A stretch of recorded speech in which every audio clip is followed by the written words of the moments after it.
Hello guys, hello Scorpio. Welcome dito sa aking channel Scorpio. Alamin natin kung anong messages, vibration, gabay energy para sa lahat ng Scorpio. General reading first 15 days ng January 1 to 15, 2025 para sa lahat ng Scorpio. Okay, tingnan natin Scorpio kung ano yung message para sa iyo. Okay. Wow, bountiful harvest. Same with the Pisces. Panoorin mo yung Pisces kasi pwedeng makaresonate. It's 10 din. It's completion. It's achievement. Accomplish. Satisfaction. So, nakikita ko siya dito na posibleng makaka-experience ka ng bountiful, blessed harvest. Parang ganun. Ang dami. Windfall. Windfall of blessing. Infinite blessings. Malaki. Biyaya. Pagpapala. Malaking blessings to.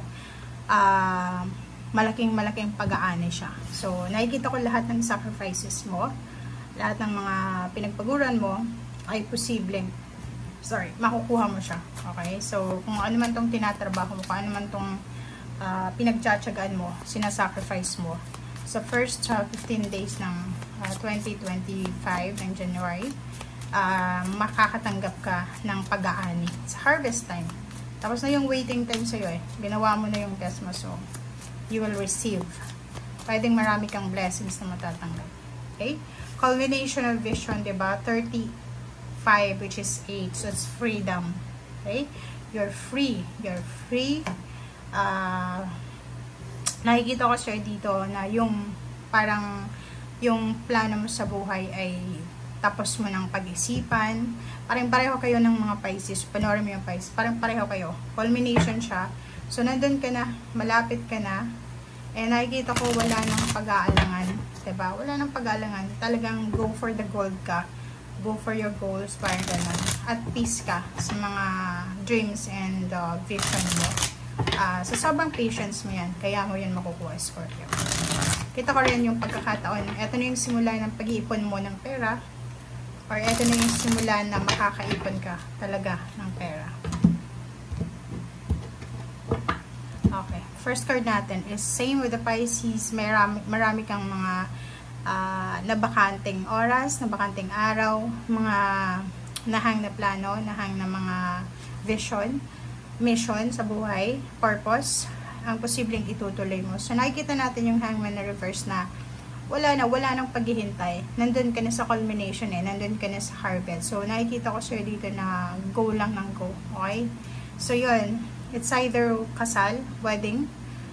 It's either may magpapatayo ng bahay, may magpaparenovate ng bahay, may magta-travel abroad, may magpapakasal, magkakaroon ng baby, parang gano'n. So, nakikita ko sir dito na handang-handa ka na para pasukin yung bagong mundo, pasukin yung journey papunta sa financial freedom and then dun sa emotional freedom.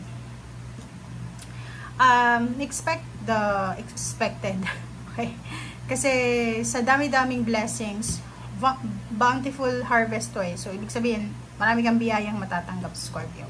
So, sa dami-daming biyayang matatanggap mo, talagang maraming tao yung nakatingin sa'yo ngayon. Diba? Lahat sila nakatingin.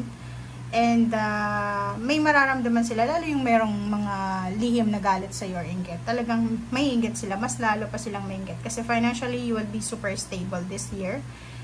And next is, makokontrol mo yung sitwasyon. And yung eagerness mo, yung parang motivation mo, sobrang motivated ka. Gagawin mo ang lahat.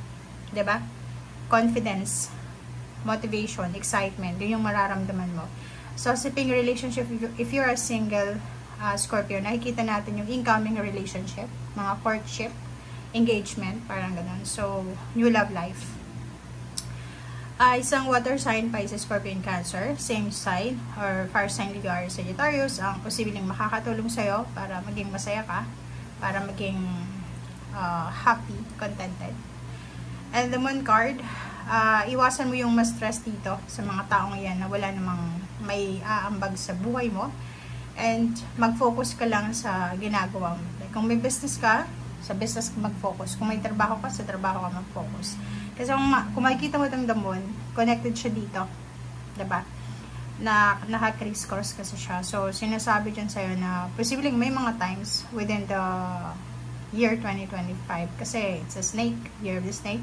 Maraming mga tatrayduran ngayon, but in your case, nakikita ko na hindi mo kailangan makipag-associate dyan sa mga fake na tao na yan.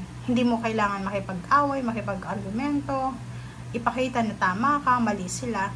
Focus ka lang sa kung ano yung strength mo. Mag-focus ka sa trabaho, mag-focus ka doon sa pagkakitaan mo. Kasi ito yung goal mo eh. Diba? Yan yung mission mo, yan yung vision mo this year.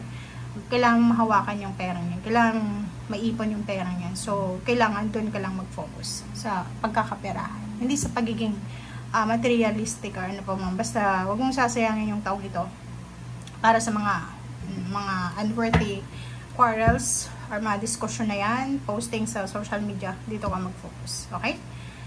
Okay, so, expected na to.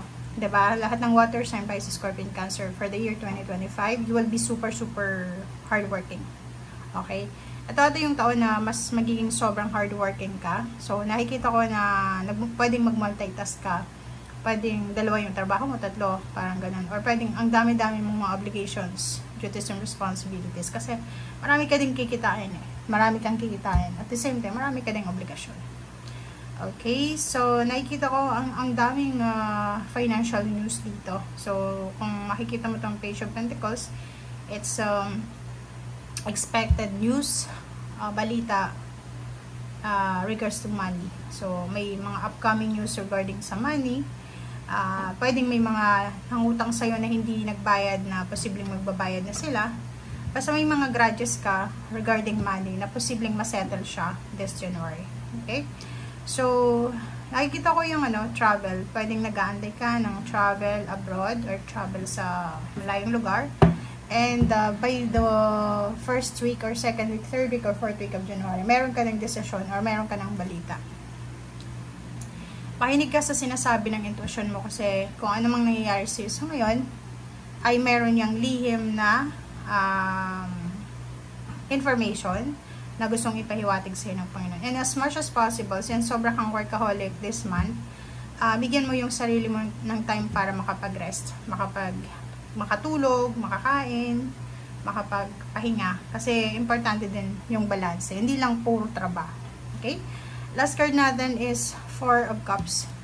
Ito ko sir dito na isang tao, kung ikaw ay single, may nanliligaw sa'yo or dililigawan mo, it's either ikaw or yung nililigawan mo, yung naghihintay ng decision making mo or decision making niya. Okay? Basta this year, nakikita ko sa'yo na maraming blessings kang matatanggap. Okay? Keep your dreams alive. Okay? Huwag kang panghinaan ng loob kasi walang oras dito para sa mga negativity. Walang oras para sa away, walang oras para sa negative. Focus ka sa ginagawa. Focus sa pagkakapirahan. Kasi yun yung pinaka-focus mo. Yun yung mission mo eh. Okay? So, thank you guys for watching. Bye!